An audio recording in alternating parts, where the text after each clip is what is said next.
Welcome back on the SpaceInfo Podcast. I hope that you enjoyed the previous episode about the International Space Station, but today we talk about the Moon and asteroid mining. But before starting, don't forget that we are here to satisfy your desire, so don't hesitate in leaving a feedback or a positive review under the Spotify episode, letting us know what you want to see and hear the next time on our social and particularly in this podcast. Start this episode, however, by igniting a discussion around a very common topic nowadays, the commercial space flight. Particularly, we talk about Virgin Galactic and their last flight, the Galactic 06 mission. It is the news of the latest days that they have completed this latest mission with 4 astronauts on board, with the CEO of Virgin Galactic, Michael Glazer, that said that today is an incredible team at Virgin Galactic supported another successful mission and delivered an unforgettable experience for 4 new astronauts. The success of Galactic 06 and the company's other commercial space flights in recent months only increases our confidence in the repeatability of our product and our ability to deliver a superlative experience to our customer. And then continues. However,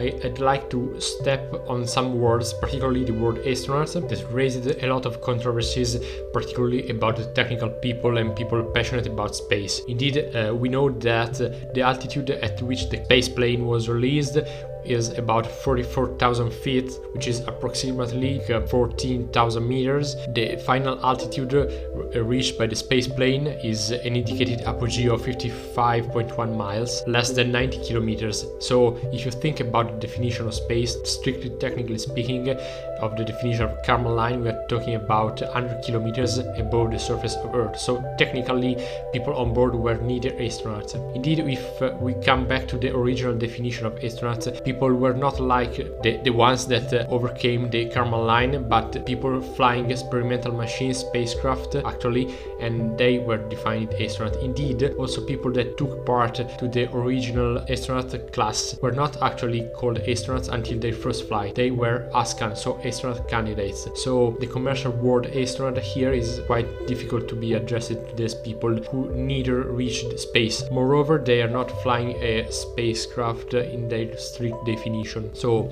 that's more of a commercial word used to increase the audience and the appealability from the outside. But I leave this thing to you, so please comment down below, let us know what you think about this, and let's discuss about the thing. My opinion on the topic is that a lot of people are willing to spend their money for their personal trip to what's called space, at least in a commercial definition, and this is quite positive for the whole environment because external people are made known about space and space flight, at least in a commercial manner. So if we stop this discussion until this point, it remains fully positive. However, if we dig deeper into the topic, there are some controversies and pain points, particularly about the space flight itself. We are currently flying into quite an unregulated environment. Things can come complicated if something gets going wrong. I think it's quite delicate. On top of this, these flights are not real space flights. Astronauts are not real astronauts. People are quite skeptical, particularly technicals and people in the real environment. So yeah, in my view, after the commercial definition and the advertising that this thing can make to the whole space environment, there is nothing more to this. But this said, I'd like to shift to the other topic more interesting of today, which is SLIM, Smart Lander for Investigating Moon, which is the JAXA lander, Japanese Space Agency lander, which was aimed to land on the moon and doing this with high precision. For what we know, the lander impacted the surface of the moon and got stuck into the regolith, and seemed that no communication was received and the mission failed. However, it seemed from recent videos and information released from JAXA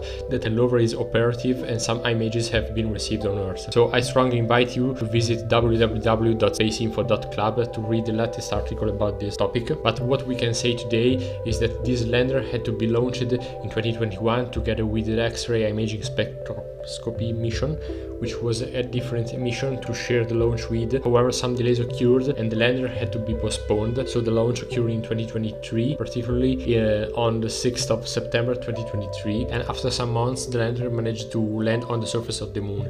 Maybe you're asking yourself why the lander took so much time to reach the lunar surface when, for example, Apollo and manned mission only took 7 days. Well, the answer is in the kind of propulsion adopted by the system. You have to think that people, when traveled from Earth to the Moon, had to use the only technology available at that time, which was the chemical propulsion system, and today we also use the electrical propulsion systems. For sure, if you had people on board that spacecraft, you still used chemical propulsion due to the time constraint. You cannot keep men and women in orbiting around our satellite for months. You need days. However, this is not a constraint when you have unmanned rovers like this case. You can use much more economical and cheaper propulsion systems, so you can exploit the energy coming from the sun converted by the solar rays, and then you have electric energies to use to electrically propel your satellite, in this case this lander. You have a slower transition from Earth orbit toward the Moon surface, but you are much cheaper in the process. Before coming to the clue point of this discussion, we have to say that precision landing system of the spacecraft actually performed quite well. You have to think that the spacecraft was capable of recognizing the craters' shapes on the surface using an artificial intelligence machine learning algorithm, the same that you use for face recognition in the airports or on your iPhone. Just think about your Face ID system. Well, that's quite similar. So the rover was able to recognize the shape of the craters and then select a landing spot inside a 100 meters diameter of circle. As a comparative measure, think about the Apollo 11, particularly about the Eagle lander. Well, astronauts on board had to choose within an elliptical area of 20 kilometers, let's say, length and 5 kilometers large. So, well, there is much improvement nowadays. But now I know what you are waiting for. The elephant in the room. Is this rover now okay? Well, yes. Now that we are close to the lunar night, over the Scioli crater the sun is no more shining at the zenith point. However, it's going to setting over the horizon. So we can say that this one for the lunar lander is a close call. But luckily, on Sunday's night, some S-band transmission came to the JAXA center, and we now know for sure that the Slim rover is now alive and is transmitting. And we can say for sure, congrats to JAXA Space Agency, your mission now can start. This was the core topic of today's episode, but I promised that we had 3 topics. So the last one is asteroid mining. I will not talk about this deeply today, but I leave you with some points of discussion. So next time we'll be able to discuss about this again. So don't forget to review and leave a comment down below. Well, we can say that the exploration and utilization of space resources have long been the dreams for scientists, astronomers and visionaries. One intriguing avenue with this domain is asteroid mining, a concept that has gained significant attention in recent years. Even though there are some plain advantages around this topic, one of which is particularly on the economical side, where a lot of people now agree that the next trillionaire of our world will be the one capable of mining asteroids. However, on the other side, a lot of disadvantages, particularly on today's technology and physical constraints, are here, and we cannot neglect to close our eyes in front of them. However, the technology is being developed. A lot of companies are aiming to reach this goal. So I'm gonna leave this point to you for today, and let's discuss about this next time. The only thing I can say for today is thank you. Thank you for listening to this point. Please don't forget to leave a review of this episode and talk about SpaceInfo to your friends. See you next time.